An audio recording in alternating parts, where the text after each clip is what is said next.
Miércoles 4 de noviembre de 2020. 3 mensajes del Evangelio de hoy.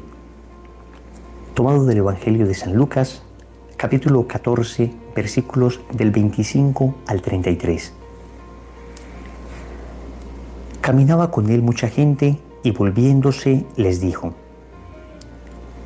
Si alguno viene junto a mí y no odia a su padre, a su madre, a su mujer, a sus hijos, a sus hermanos, a sus hermanas y hasta su propia vida, no puede ser discípulo mío. El que no lleve su cruz y venga en pos de mí, no puede ser discípulo mío. Porque ¿quién de vosotros que quiere edificar una torre no se sienta primero a calcular los gastos y ver si tiene para acabarla? No sea que habiendo puesto los cimientos y no pudiendo terminar, todos los que lo vean se pongan a burlarse de él diciendo: Este comenzó a edificar y no pudo terminar.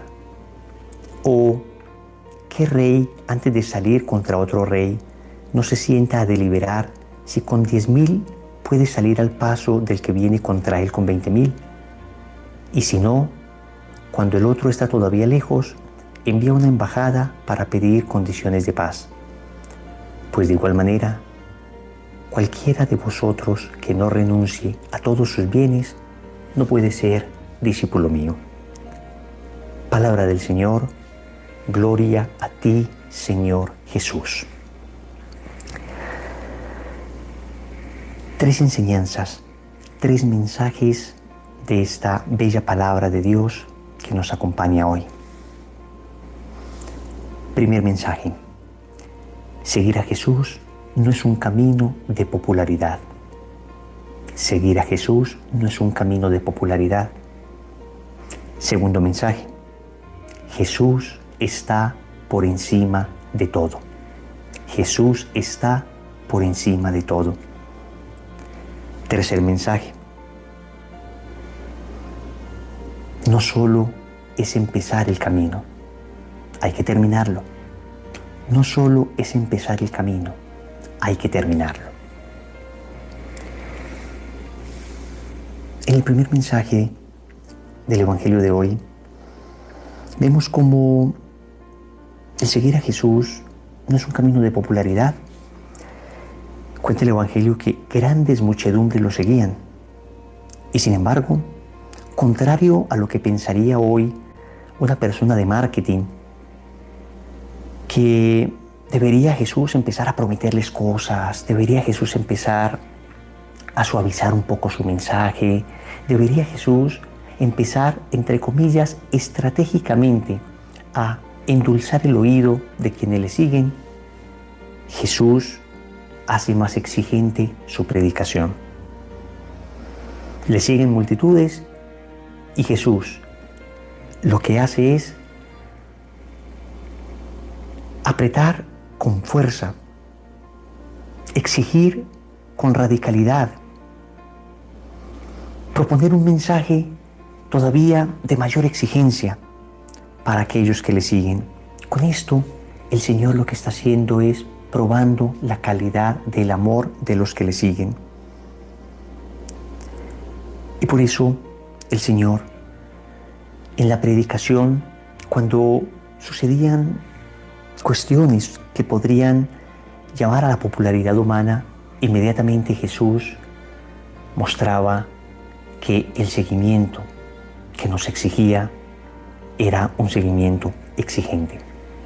También sucedió en el Evangelio de San Juan, en el capítulo 6, después de que Jesús multiplica los panes y los peces y multitudes le seguían. El Señor expresaba la radicalidad con que había que seguirle. Seguir a Jesús no es un camino de popularidad. Si tú y yo queremos seguir a Jesús, debemos saber que vamos a recibir, por supuesto, que ataques. No vamos a estar con la opinión de todo el mundo.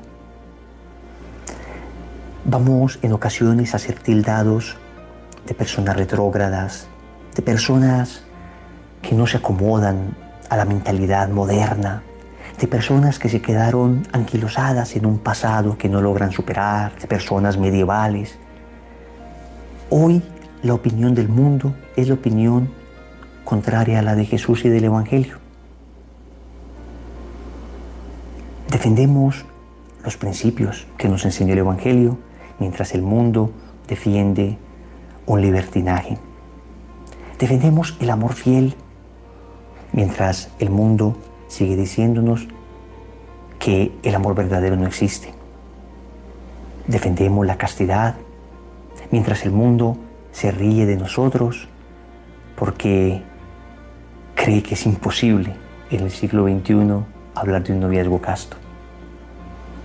Defendemos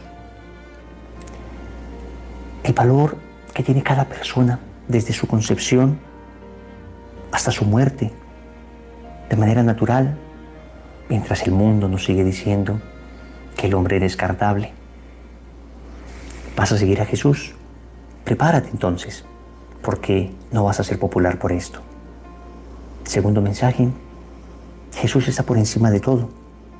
Y por eso el Señor dice, utilizando una expresión semita que habría que entender adecuadamente, el que no odia a su papá, a su mamá, a su esposo, a sus hijos, a sus hermanos, su propia vida. Claro, esa expresión, odiar, hay que entenderla en un correcto sentido de la palabra.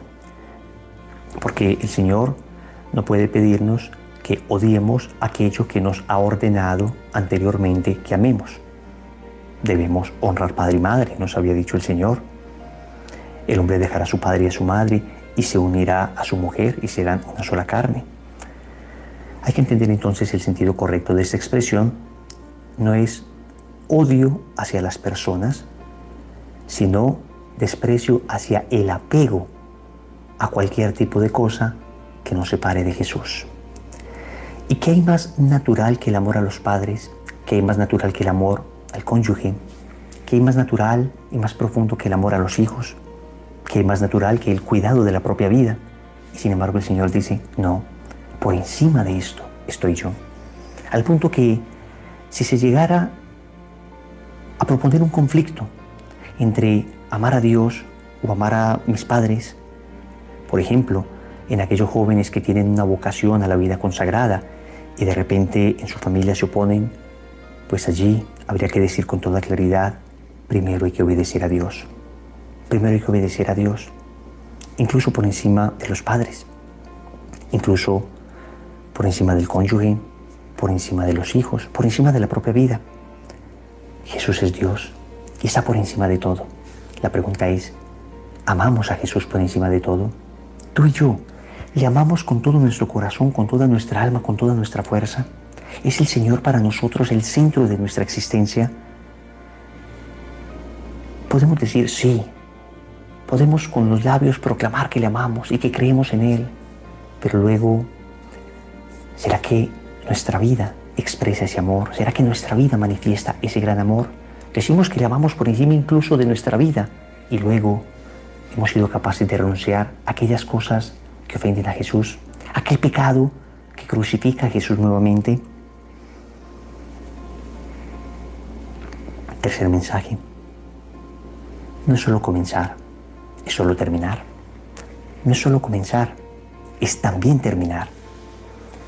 Queridos hermanos, el Señor propone dos parábolas en las que nos advierte. Una parábola de un hombre que piensa construir una torre. Y dice el Señor, no es solamente empezarla, es terminar la torre. Y propone la parábola de un hombre que va a la guerra contra otro rey y que está midiendo sus fuerzas. No solo emprender una guerra, es entender que el combate es un combate fuerte, es un combate desigual, que por nuestras propias fuerzas no lo lograremos, que necesitamos la fuerza de Dios. Con eso el Señor nos está diciendo, ¿cuántos de nosotros empezamos con entusiasmo a amar al Señor? Seguimos la consagración, vamos a un retiro espiritual, pero luego nos desanimamos. ¿Cuántos de nosotros prometimos empezar el rosario, pero luego no lo hacemos con constancia? Prometimos no faltar a misa un domingo, pero luego a la menor dificultad dejamos de hacerlo. Mis hermanos, no es solo empezar, es seguir, perseverar y terminar al lado de Dios. Es ser fiel a Dios aún en lo poco. Que el Señor nos conceda pues la gracia de entender que seguirle no es un camino de popularidad, entender que Él está por encima de todo y entender que no es solo comenzar, hay que terminar y llegar hasta la meta. Compromiso, confesarnos. Hermanos, vamos a confesarnos, vamos a acercarnos al sacerdote y en el sacramento de la conversión, de la reconciliación, confesarnos para decirle a Jesús, no solamente eres lo más bello para mí, lo primero para mí en mis labios, sino que lo eres en mi corazón. Y por eso, Señor, te pido perdón y empiezo de nuevo. Amén. En el nombre del Padre, y del Hijo, y del Espíritu Santo. Amén.